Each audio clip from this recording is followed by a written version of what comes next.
হরে কৃষ্ণ। সুধী ভক্তমণ্ডলী, তো সামনে উৎপন্না একাদশী আগত হচ্ছে। এই উৎপন্না একাদশী কখন হবে? আগামী 9 ডিসেম্বর 2023 শনিবার, অগ্রহায়ণ মাসের কৃষ্ণপক্ষের উৎপন্না একাদশী। তবে সারা পৃথিবীর বেশ কিছু স্থানে 8 তারিখ একাদশী ব্রত পালিত হবে। আজকের এই ভিডিওতে বর্ণনা করব উৎপন্না একাদশী ব্রত মাহাত্ম্য, সারা পৃথিবীতে কখন কোথায় একাদশী ব্রত পালিত হবে, একাদশী ব্রতের পারণ মন্ত্র, সংকল্প মন্ত্র এবং সারা পৃথিবীর প্রায় 146টি স্থানের একাদশীর যে পারণের সময়গুলো আছে সেই সময়গুলো আপনাদের সামনে প্রদান করব। আপনি আপনার স্থানের সময় দেখে যথাসময়ে একাদশী ব্রত করবেন এবং একাদশী ব্রত করার পর যথাসময়ে পালন করে নেবেন। কারণ একাদশী ব্রত যেমন গুরুত্বপূর্ণ, একাদশী ব্রত করার পর পালনটিও ঠিক ততটুকু গুরুত্বপূর্ণ। এই পালন কেন এত গুরুত্বপূর্ণ সে সম্পর্কে এই চ্যানেলে একটি ভিডিও আছে, আপনারা চাইলে সেই ভিডিওটি দেখে নিতে পারেন। আপনাদের সুবিধার্থে সেই ভিডিওর লিঙ্ক এই ভিডিও ডেসক্রিপশন বক্সে দেওয়া থাকবে এবং আই বটনে সেই ভিডিওর লিঙ্ক সংযুক্ত করে দেওয়া থাকবে, আপনারা সেখান থেকেও দেখতে পারবেন। তো যারা নিয়মিতভাবে একাদশী ব্রত করেন তাদেরকে অনেক অনেক ধন্যবাদ। তাদের নিয়মকানুন জানা আছে যে কিভাবে একাদশী ব্রত পালন করতে হয়, একাদশীর আগের দিন কি করতে হয়, একাদশীর দিন কি করতে হয় এবং একাদশীর পর দিন কি করতে হয়। তো যারা একেবারে নতুন, মানে একাদশী ব্রত শুরু করতে চাচ্ছেন, তাদের জন্য সংক্ষিপ্তভাবে বলছি যে কিভাবে আপনি একাদশী ব্রত শুরু করবেন।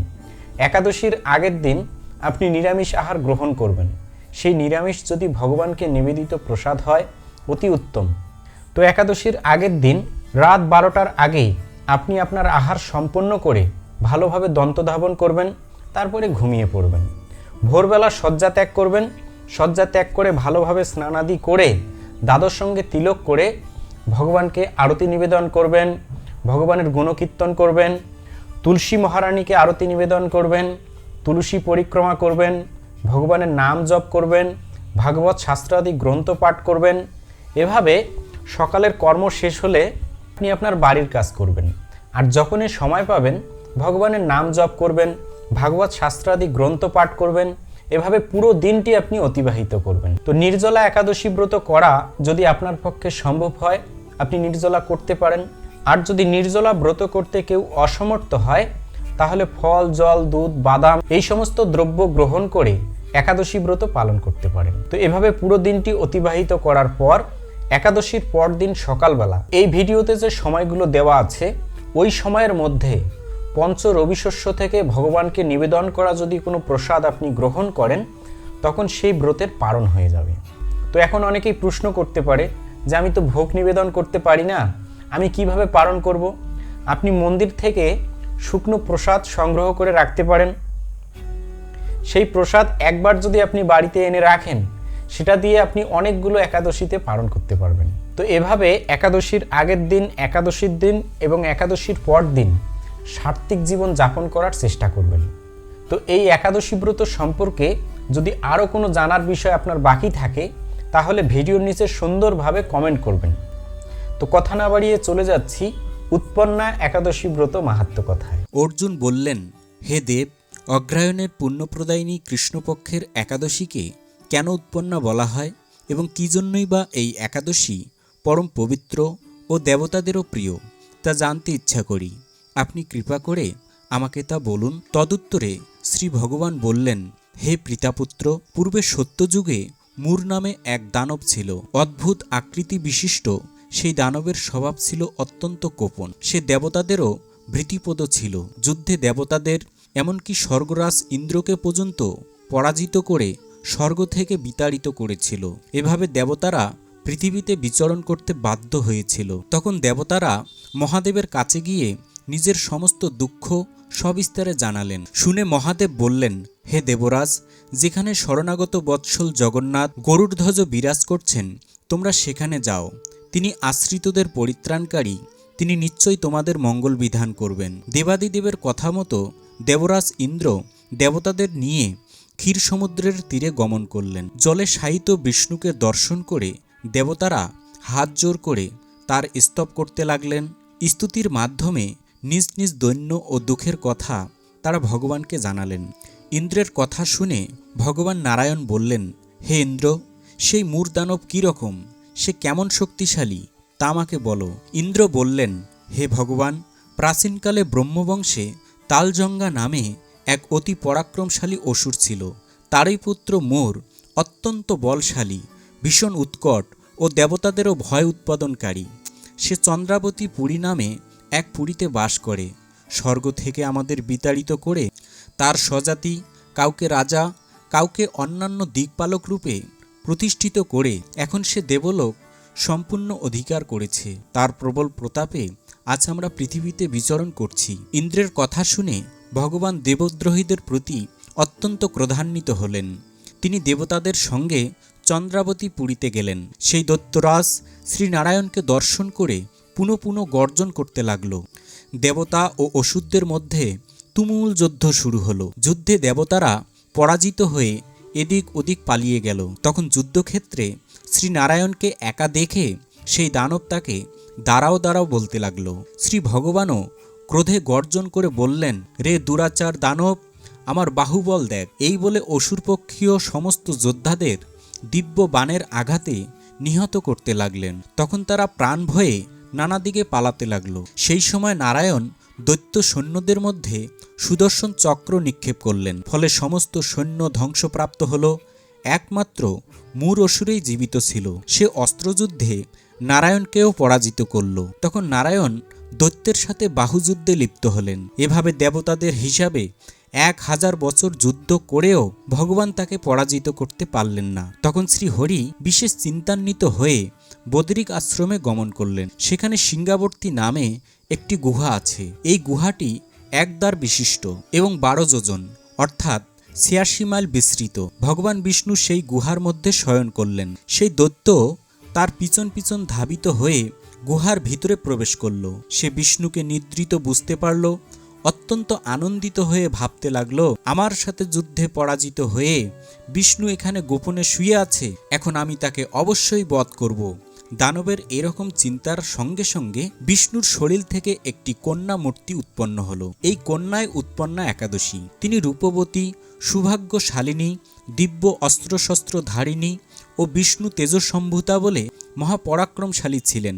দৈত্যরাজ সেই স্ত্রীরূপিণী দেবীর সাথে তুমুল যুদ্ধ শুরু করল। কিছুকাল যুদ্ধের পর দেবীর দিব্য তেজে অসুর ভস্মীভূত হয়ে গেল। তারপর বিষ্ণু জেগে উঠে সেই ভস্মীভূত দানবকে দেখে বিস্মিত হলেন এবং এক দিব্য কন্যাকে তার পাশে হাত জোড় করে দাঁড়িয়ে থাকতে দেখলেন। বিষ্ণু বললেন, হে পরাক্রান্তা উগ্রমূর্তি, এই মূর্দানবকে কে বধ করল? যিনি একে হত্যা করেছে তিনি নিশ্চয়ই প্রশংসনীয় কর্ম করেছে। সেই কন্যা বললেন, হে প্রভু, আমি আপনার শরীর থেকে উৎপন্ন হয়েছি। আপনি যখন ঘুমিয়েছিলেন তখন এই দানব আপনাকে বধ করতে চেয়েছিল। তা দেখে আমি তাকে বধ করেছি। আপনার কৃপাতেই আমি তাকে বধ করতে পেরেছি। এ কথা শুনে ভগবান বললেন, আমার পরাশক্তি, তুমি একাদশীতে উৎপন্ন হয়েছ, তাই তোমার নাম হবে একাদশী। আমি এই ত্রিলোকে দেবতা ও ঋষিদের অনেক বর প্রদান করেছি। হে ভদ্রে, তুমিও তোমার মন মতো বর প্রার্থনা করো, আমি তোমাকে তা প্রদান করব। একাদশী বললেন, হে দেবেশ, ত্রিভুবনের সর্বত্র আপনার কৃপায় সর্ববিঘ্ন নাশিনী ও সর্বদায়িনী রূপে যেন পরম পূজ্য হতে পারি এই বিধান করুন। আপনার প্রতি ভক্তিবশত যারা শ্রদ্ধা সহকারে আমার ব্রত উপবাস করবে তাদের সর্বসিদ্ধি লাভ হবে, এই বর প্রদান করুন। বিষ্ণু বললেন, হে কল্যাণী, তাই হোক। উৎপন্না নামে প্রসিদ্ধ তোমার ব্রত পালনকারীর সমস্ত ইচ্ছা পূর্ণ হবে। তুমি তাদের সকল মনোবাঞ্ছা পূর্ণ করবে, এতে কোনো সন্দেহ নেই। তোমাকে আমার শক্তি বলে মনে করি, তাই তোমার ব্রত পালনকারী সকলে আমারই পূজা করবে। এর ফলে তারা মুক্তি লাভ করবে। তুমি জগতে হরিপ্রিয়া নামে বিখ্যাত হবে। তুমি ব্রত পালনকারীর শত্রু বিনাশ, পরম গতি দান এবং সর্বসিদ্ধি প্রদান করতে সমর্থ হবে। ভগবান বিষ্ণু এইভাবে উৎপন্না একাদশীকে বরদান করে অন্তর্নিহিত হলেন। সমস্ত ব্রতকারী দিবারাত্রি ভক্তিপরায়ণ হয়ে এই উৎপন্না একাদশীর উৎপত্তির কথা শ্রবণ কীর্তন করলে শ্রীহরির আশীর্বাদ লাভে ধন্য হবেন। হরে কৃষ্ণ। তো এই ছিল উৎপন্না একাদশী ব্রত মাহাত্ম্য কথা। এখন সারা পৃথিবীর প্রায় 146টি স্থানের একাদশীর তারিখ এবং পালনের সময়গুলো তুলে ধরছি। আপনি আপনার স্থানের সময় দেখে যথাসময়ে একাদশী ব্রত পালন করবেন। তো এখানে স্থানের নাম অনুসারে যে তারিখগুলো দেওয়া আছে সেটা হচ্ছে একাদশীর তারিখ, আর পালন করতে হবে একাদশীর পরদিন সকালবেলা। সকালবেলা যে সময়ের মধ্যে পালন করতে হবে সেই সময়গুলো তারিখ অনুসারে পাশে দেওয়া আছে।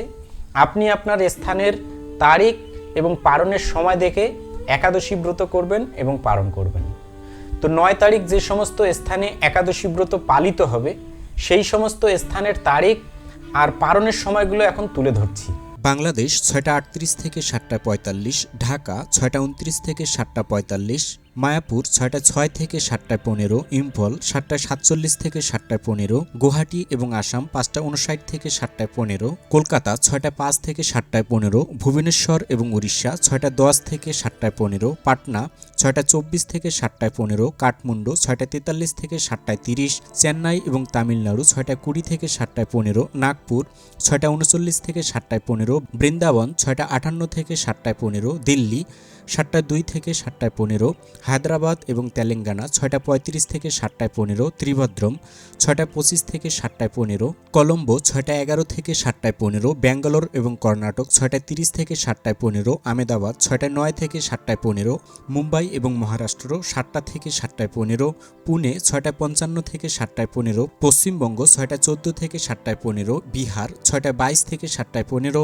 ঝাড়খণ্ড ৬টা ১৯ থেকে ৭টা ১৫, ছত্তিশগড় ৬টা ২৮ থেকে ৭টা ১৫, শিলং এবং মেঘালয় ৫টা ৫৭ থেকে ৭টা ১৫, মণিপুর ৫টা ৪৭ থেকে ৭টা ১৫, মিজোরাম ৫টা ৪৮ থেকে ৭টা ১৫, সিকিম ৬টা ১৫ থেকে ৭টা ১৫, আগরতলা এবং ত্রিপুরা ৫টা ৫৬ থেকে ৭টা ১৫, গুজরাট ৭টা ১৩ থেকে ৭টা ১৫, কেরালা ৬টা ৩২ থেকে ৭টা ১৫, রাজস্থান ৭টা ১১ থেকে ৭টা ১৫, মধ্যপ্রদেশ ৬টা ৪৫ থেকে ৭টা ১৫, উত্তরপ্রদেশ ৬টা ৪৩ থেকে ৭টা ১৫, হরিয়ানা ৭টা ৮ থেকে 7টা 15, নাগাল্যান্ড 5টা 47 থেকে 7টা 15, বিশাখাপত্তনম এবং অন্ধ্রপ্রদেশ 6টা 16 থেকে 7টা 15, গোয়া 6টা 48 থেকে 7টা 15, অরুণাচল প্রদেশ 5টা 51 থেকে 7টা 15, হিমাচল প্রদেশ 7টা 8 থেকে 7টা 15, উত্তরাখণ্ড 6টা 58 থেকে 7টা 15, আন্দামান নিকোবর দ্বীপপুঞ্জ 5টা 29 থেকে 7টা 15, নেপাল 6টা 43 থেকে 7টা 30, ভুটান 6টা 40 থেকে 7টা 45, শ্রীলঙ্কা 6টা 11 থেকে 7টা 15,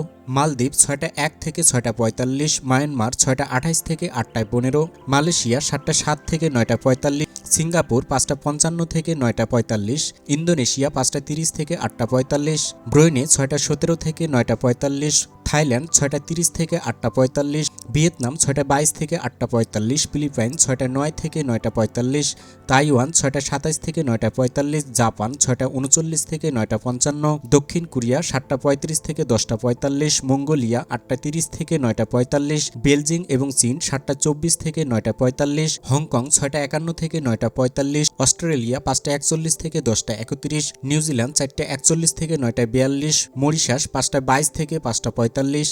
তো আপনারা দেখলেন যে সমস্ত স্থানে 9 তারিখ একাদশী ব্রত পালিত হবে সেই সমস্ত স্থানের তারিখ এবং পালনের সময়গুলো। এখন যে সমস্ত স্থানে 8 ডিসেম্বর একাদশী ব্রত পালিত হবে সেই সমস্ত স্থানের তারিখ এবং পালনের সময়গুলো তুলে ধরছি। তো আমি আবারও বলছি, এখানে যে তারিখ আছে সেটা হচ্ছে একাদশীর তারিখ, আর পালন করতে হবে একাদশীর পরদিন সকালবেলা, মানে একাদশী ব্রত করার পর পরদিন সকালবেলা এই সময়ের মধ্যে পালন করতে হবে।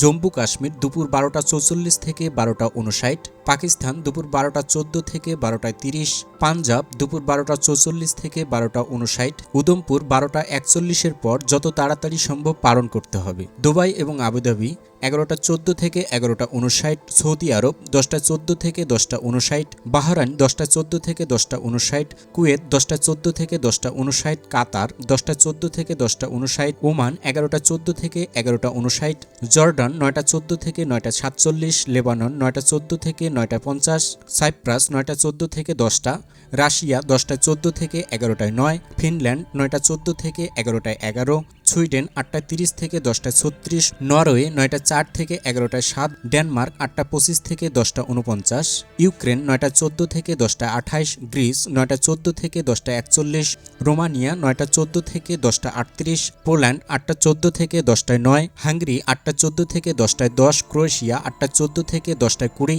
অস্ট্রেলিয়া 8টা 14 থেকে 10টায় 21, চেক রিপাবলিক 8টা 14 থেকে 10টা 32, ইটালি 8টা 14 থেকে 10টা 32, মাল্টা 8টা 14 থেকে 10টা 16, জার্মানি 8টা 14 থেকে 10টা 40, সুইজারল্যান্ড 8টা 14 থেকে 10টা 52, ফ্রান্স 8টা 31 থেকে 11টা 18, নেদারল্যান্ড 8টা 37 থেকে 11টা 14, বেলজিয়াম 8টা 32 থেকে 11টা 13, স্পেন 8টা 25 থেকে 11টা 33, পর্তুগাল 7টা 42 থেকে 10টা 53, লন্ডন 7টা 53 থেকে 10টা 32, আয়ারল্যান্ড 8টা 27 থেকে 11টা, মালি 7টা 14 থেকে 10টা 30, নাইজেরিয়া 8টা 14 থেকে 10টা 26, মিশর 9টা 14 থেকে 10টা 4, লিবিয়া 9টা 14 থেকে 11টা 18, সুদান 10টা 14 থেকে 10টা 49, ইথিওপিয়া 10টা 14 থেকে 10টা 20, উগান্ডা 10টা 14 থেকে 10টা 40, কঙ্গো 9টা 14 থেকে 10টা 15, অ্যাঙ্গোলা 8টা 14 থেকে 9টা 53, সাউথ আফ্রিকা 9টা 14 থেকে 10টা 15, পূর্ব আফ্রিকা 11টা 14 থেকে 11টা 59, নিউ ইয়র্ক 7টা 8 থেকে 10টা 14, কানেকটিকাট 7টা 5 থেকে 10টা 10, নিউ জার্সি 7টা 8 থেকে 10টা 16, ওয়াশিংটন 7টা 14 থেকে 10টা 25, নর্থ ক্যারোলিনা 7টা 17 থেকে 10টা 33, জর্জিয়া 7টা 24 থেকে 10টা 45, ফ্লোরিডা 7টা 11 থেকে 10টা 38, টেনেসি 6টা 43 থেকে 9টা 59, মিশিগান 8টা 5 থেকে 11টা 4, শিকাগো 7টা 6 থেকে 10টা 10, ডালাস এবং টেক্সাস 7টা 17 থেকে 10টা 38, ক্যালিফোর্নিয়া 7টা 1 থেকে 10টা 14, সান ফ্রান্সিসকো 7টা 13 থেকে 10টা 25, ওয়াশিংটন 7টা 37 থেকে 10টা 28, মন্ট্রিয়াল 7টা 22 থেকে 10টা 18, টরেন্টো 7টা 39 থেকে 10টা 39, অন্টারিও 8টা 20 থেকে 11টা 7, অটোয়া 7টা 30 থেকে 10টা 26, ম্যানিটোবা 8টা 40 থেকে 11টা 6, সাসকেচুয়ান 9টা 10 থেকে 11টা 40, অ্যালবার্টা 8টা 47 থেকে 11টা 23, ব্রিটিশ কলম্বিয়া 8টা 26 থেকে 10টা 57, মেক্সিকো 6টা 59 থেকে 10টা 38, ব্রাজিল 6টা 32 থেকে 10টা 30, আর্জেন্টিনা 5টা 33 থেকে 10টা 21, চিলি 5টা 25 থেকে 10টা 11, পেরু 5টা 35 থেকে 5টা 52, কলম্বিয়া 5টা 52 থেকে 9টা 49, কুর্দিস্তান 10টা 14 থেকে 10টা 19। তো এই ছিল সারা পৃথিবীর প্রায় 146টি স্থানের একাদশীর তারিখ এবং পারণের সময়গুলো। এখন একাদশী ব্রতের পারণ মন্ত্র এবং সংকল্প মন্ত্র প্রদান করছি। একাদশী ব্রতের সংকল্প মন্ত্র। একাদশম নিরাহার স্থিতা অহম অপরে হহানি ভক্সামি পুণ্ডরিকাক্ষ শরণম মে ভবাচ্যুত। এই মন্ত্র বলে সংকল্প করতে হয়। একাদশী ব্রতের পারণ মন্ত্র। অজ্ঞান তিমিরান্ধস্য ব্রতে না নেব কেশব প্রসিদ সুমুখনাথ জ্ঞানদৃষ্টি প্রদভব। এই মন্ত্র বলে পারণ করতে হয়। সাধারণত ভক্তরা প্রতিদিন প্রসাদ গ্রহণের সময় এই মন্ত্রটি বলে থাকেন, তাই একাদশী ব্রতের পারণের সময় এই মন্ত্রটিও বলতে পারেন। সেটি হচ্ছে মহাপ্রসাদ সেবন মন্ত্র। মহাপ্রসাদে গোবিন্দে নাম ব্রহ্মণী বৈষ্ণবে স্বল্প পূর্ণ বতাং রাজন বিশ্বাস্য নৈব জায়তে শরীর অবিদ্যা জাল জরে ইন্দ্রিয় তাহে কাল। জীবে ফেলে বিষয় সাগরে তার মধ্যে জিহ্বাবতী লোভময় সুদূরমতি তাকে যেতা কঠিন সংসারে। কৃষ্ণ বড় দয়াময় করিবারে জিহ্বা জয় সপ্রসাদ অন্ন দিলা ভাই সেই প্রসাদ অন্ন অমৃত পাও রাধা কৃষ্ণ গুণ গাও প্রেমে ডাক চৈতন্য নিতাই।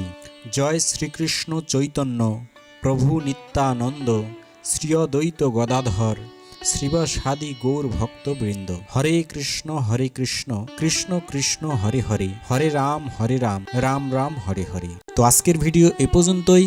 এরকম নতুন নতুন ভিডিও সবার আগে পেতে এই বঙ্কুবিহারী টিভি চ্যানেলটি সাবস্ক্রাইব করে রাখুন এবং সাবস্ক্রাইবের পাশে থাকা বেল আইকনে ক্লিক করে অল বাটন সিলেক্ট করে দিয়ে রাখুন। ভিডিওতে লাইক দিন এবং সনাতনী বন্ধুদের কাছে এই ভিডিওটি শেয়ার করুন যেন তারাও এই বিষয়টি সম্পর্কে জানতে পারে। সকলে ভালো থাকুন, সুস্থ থাকুন। আবার দেখা হবে পরবর্তী ভিডিও নিয়ে। হরে কৃষ্ণ।